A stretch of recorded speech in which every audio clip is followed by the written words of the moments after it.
ወመንፈስ ቅዱስ አሐዱ አምላክ አሜን።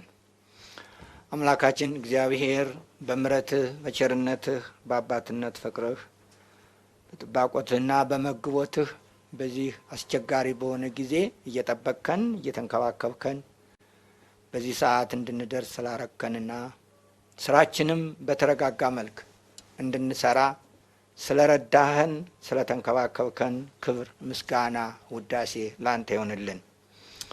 አምላካችን እግዚአብሔር በዚህ ሰዓት ደግሞ በፊትህ ለሚያገለግሉት ልጆችህ ለምትወዳቸውና ደምህን ላፈሰስክላቸው ምእመናኖችህ ለሚያገለግሉት መልእክት ልንሰጥ ነውና በዚህ ሐሳብህንና ፈቃድህን በዚህ ሳምንት ውስጥ ለምናደርገው መንፈሳዊ አገልግሎትና የንስሐ ጊዜ በሕይወታችን ልንገልጠው የሚገባን መልካም ነገር ሁሉ እንድናስተላልፍ እንድትረዳን ፈቃድ ይሁንልን። ለነቢያት ለሐዋርያት ለሊቃውንት የገለጸ መንፈስ ቅዱስ ለእኛም እንዲገልጽልን ፈቃድ ይሁንልን ለዘላለሙ አሜን። የተወደዳችሁ የእግዚአብሔር ቤተሰቦች ኦርቶዶክሳውያን ክርስቲያኖች፣ እንደሚታወቀው ይሄ ጊዜ ለኢትዮጵያ ኦርቶዶክስ ተዋሕዶ ቤተክርስቲያን ከባድ ነው። አንዳንዱንም ማመን ከምንችለው በላይ የተከናወኑት አስቸጋሪ ነገሮች የብዙዎቻችሁን ልብ እንደሰበረ እናውቃለን። ከዚህም የተነሳ ከቅዱስነታቸው ጀምሮ የቅዱስ ሲኖዶስ አባላት ብፁዓን ሊቃነ ጳጳሳት በየቀኑ በምናደርገው የጉባኤ እና የውይይት ጊዜ በጸሎታችሁ እንደምትረዱን ስላመን ጸሎታችሁና ተጋድሏችሁ አብሮን ስላለ በእውነት እግዚአብሔርን እናመሰግናለን። እናንተንም እንደዚሁ እናመሰግናለን። በየቦታው የምንሰማቸው የምእመናን ተጋድሎ በታሪክ የሰማናቸው እንጂ በዘመናችን የሚደረጉ አይመስሉም። ስለዚህ በእውነትም በኦርቶዶክሳዊት ተዋሕዶ ቤተክርስቲያን ስም እናም ሁሉን በሚያደርግ በእግዚአብሔር ስም ከፍ ያለ ምስጋና እናቀርብላችኋለን። እግዚአብሔር ያቆያችሁ። እግዚአብሔር በእውነት ሐሳባችሁንና ፈቃዳችሁን በሱ ፈቃድና በሱ ሐሳብ ይፈጽምላችሁ። እኛም ደግሞ እንደ አገልጋይ አባቶቻችሁ እንደ አገልጋይ ለእናንተም እንደ ኃላፊነት እየሰራን ነውና እግዚአብሔር እንዲረዳንና እንዲያበረታን የቅዱሳን አምላክ የቅዱሳን ረድኤት የቅዱሳን ጸሎት ከእኛ ጋር እንዲሆን አሁንም በጸሎታችሁ እንድትረዱን እንጠይቃለን። ከዚህ በመቀጠል በትናንትናው ዕለትና በዛሬው ሌሊት በተደረገው የግድያ በተደረገው ክፉ ነገር የሞቱ ወገኖቻችን ሰማዕታት የተጋደሉ ሰማዕታት በእውነትም የሐዘን ብቻ ሳይሆን ልብ የሚሰብር ቢሆንም እነሱ በእግዚአብሔር ፊት እውነተኛ በመሆን የሰማዕትነት ጽዋ ተቀብለዋል። እነሱ ሽልማታቸውን አግኝተዋል። ግን ደግሞ ዘመድ ስላላቸው ምናልባት ልጆች ሊሆኑ ይችላሉ፣ ምናልባት የትዳር ባለቤቶች ሊሆኑ ይችላሉ፣ ምናልባት እህት ወንድም ሚስት ሊሆኑ ይችላሉ። ጠቅለል ባለመልኩ በስጋ የሚዘመዷችሁ ወገኖቻችን በእውነት በእግዚአብሔር እሱ ከሰማይ መጽናናቱንና ብርታቱን እንዲሰጣችሁ እንጸልያለን። እነሱ ግን ሰማዕታት ስለሆኑ ለቤተክርስቲያናቸውና ለአምላካቸው ለወደዳቸውና ለሞተላቸው ጌታ ለጌታችን ለኢየሱስ ክርስቶስ ስም ስለሞቱ እነሱ ሰማዕታት ናቸው። ታሪካቸውን የምናነበው ሳይሆን አይኖቻችን ያዩት የምንመሰክርላቸው ሰማዕታቶች ናቸው። ቤተክርስቲያን ለነሱ መሪር ሐዘን ቢሰማትም እንደገና ደግሞ በማያቋርጥ ጸሎት በዘወር ታስባቸዋለችና ይህንንም ወገኖቻችን እንድትቀበሉ እንለምናችኋለን። አንድ ክርስቲያን ሞተ ማለት የኢትዮጵያ ኦርቶዶክስ ተዋሕዶ ቤተክርስቲያን ክርስቲያኖች ሞቱ ማለት ነው። ሁሉንም የሚወክል ነው። ከዚያ ያሉትን ብቻ አይደለም፣ ሁላችንን ነው የገደሉ። የሁላችን ደም ነው የፈሰሰው። ይህንንም እንድታስቡ እና እንድታስቡልን በእውነት እንጠይቃቸዋለን። ከልባችን ከቅዱስነታቸው ጀምሮ ዛሬ ጧት ቅዱስነታቸው ሲሰማ እንባቸው ሲፈስ አይቻለሁ። አይኖች አይተዋል። እንዴት እንደዚህ ይሆናል? እንዴት መንፈሳዊ ሰው ሆኖ እንዴት ነው በእንደዚህ አይነት ሰው የሞተባቸው ሰዎች መንፈሳዊ ነን ሊሉ የሚችሉት የሚል ቃል ሲናገሩ ሰምቻለሁና የቅዱስነታቸው ቡራኬ ይድረሳችሁ። ይሄ እንደ ማሳሰቢያም እንደ ማስታወቂያም የተናገርኩት ነው። ሌላ እንግዲህ አሁን እስካሁን ድረስ ያደረጋችሁት እንደተጠበቀ ሆኖ ይሄ ድርድር ምን የሚለው ነገር አይዟችሁ፣ እኛ የገባነውን ቃል ሁል ጊዜ እንፈጽማለን እና ከቅዱስ ሲኖዶስ ውሳኔና እንዲሁም ከቀኖና ቤተክርስቲያን ውጭ ምንም የሚደረግ ነገር የለም። ሕይወታችን ያልፋል እንጂ ምንም ነገር የሚደረግ ነገር የለም።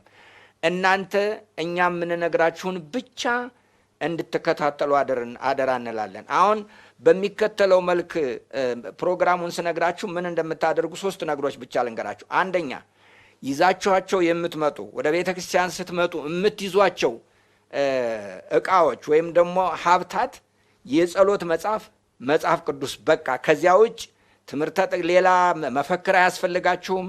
ምንም ነገር ሌላ የተጻፈ ነገር አያስፈልጋችሁም። የምትመጡት ለጸሎት ስለሆነ የጸሎት መጽሐፋችሁን የምታነቡት መጽሐፍ ቅዱሳችሁን ብቻ ይዛችሁ እንድትመጡ ነው።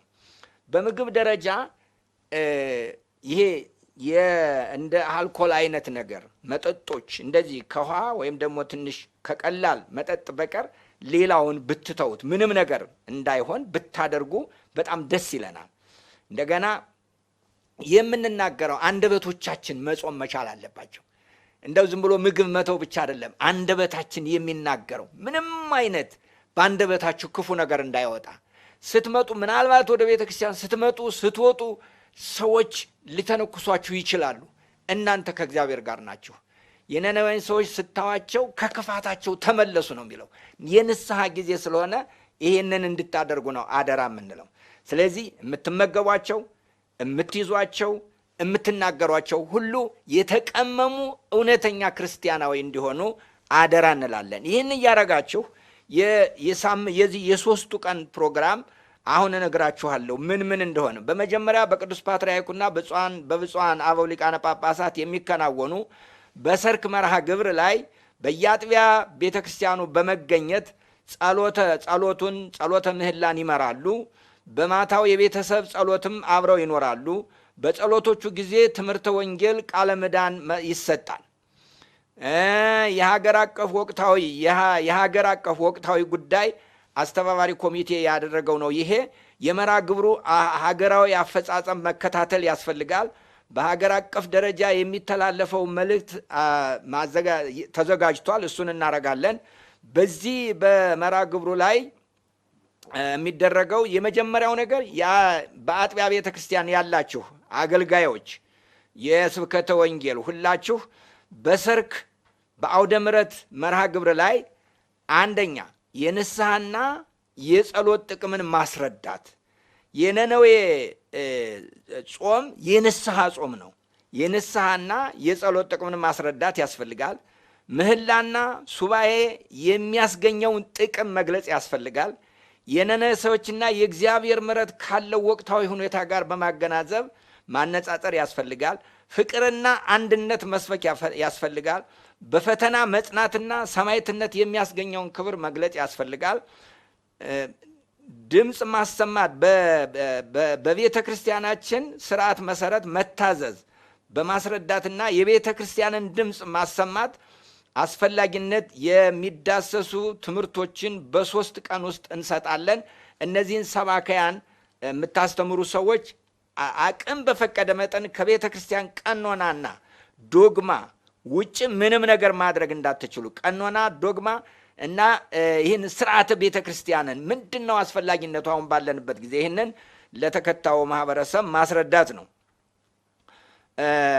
በጸሎት ጊዜ ሁሉ አገልጋይ ካህናት እና የአስተዳደር ሰራተኞች በየአጥቢያ ቤተ ክርስቲያኑ ሁላችሁም ልክ ምእመኑ የለበሰውን ልብስ ለብሳችሁ እንድትገኙ። ምናልባት ማይጠንት የምታጥኑ ወንጌል የምታነቡ እናንተ ልብሰ ተክህኖ ልትለብሱ ትችላላችሁ። ነገር ግን ሌሎቻችሁ ልክ ምእመኑ የለበሰውን ልብስ ለብሳችሁ የሰንበት ትምህርት ቤት ተማሪዎች በጥበቃ ስራ ዙሪያውን በመንከባከብ ከማድረግ ባሻገር የንስሐ ጸሎት፣ የንስሐ መዝሙር በመከፋፈል የንስሐ መዝሙር አብራችሁ ማገልገል ይኖርባችኋል። በጸሎታ መራግብሩ ላይ ተገኝታችሁ ጸጥታ ማስከበር፣ ከዚያ ጋር ደግሞ ተከፋፍላችሁ የንስሐ መዝሙርም መዘመር ያስፈልጋችኋል ማለት ነው። በሶስቱ ቀናት ውስጥ ምእመናን ደግሞ በሶስቱ ቀናት ውስጥ ጥቁር ልብስ በመልበስ በጸሎተ መራግብሩ ተገኝታችሁ ጸሎት መጸለይ፣ የቅድስት ቤተ ክርስቲያንና የአባቶችን መልእክት ሰምቶ መተግበር ይሆናል። መርሃግብሩ እንደሚከተለው ነው የተዘጋጀው። እነዚህ አጠቃላይ የሚባለው ነው። መርሃግብሩ የመጀመሪያው ጧት ልክ 11 ሰዓት ከ45 ከ11 ከ10 ሰዓት ጀምራችሁ ቤተክርስቲያን ብትገኙ ምንም አይደለም። ግን ጧት ኪዳንና ምህላ ይደረጋል። 11 ሰዓት ከ40 የምህላ ጸሎት ይደረጋል። ከዚያ የኪዳን ጸሎት ከተደረገ በኋላ ወደ የስራችሁ ወይም ወደ የምትፈልጉት ትሄዳላችሁ። ልክ 12 ሰዓት ሲሆን ይሄ ያልቃል። 6 ሰዓት ከ30 የቅዳሴ ጸሎት ይደረጋል። የሰርክ ጸሎት 11 ሰዓት ከቀኑ ይጀመራል። ከዚያ 11 ከ15 የምህላ ጸሎት ይደረጋል። እስከ 11 15 እስከ 12 ሰዓት ድረስ ምህላ ጸሎት ነው። 12 እስከ 12 ከ30 የትምህርት መርሃ ግብር ነው። 12 ከ30 እስከ 12 ከ40 መልእክት ይተላለፋል። 12 ከ40 እስከ 12 ከ50 ቃለ ምዕዳንና የመዝጊያ ጸሎት ይደረጋል። የማታ የቤተሰብ ትምህርት 3 ሰዓት ከምሽቱ እስከ 3 ሰዓት ከ40 የመሐረና አብ ይደረጋል።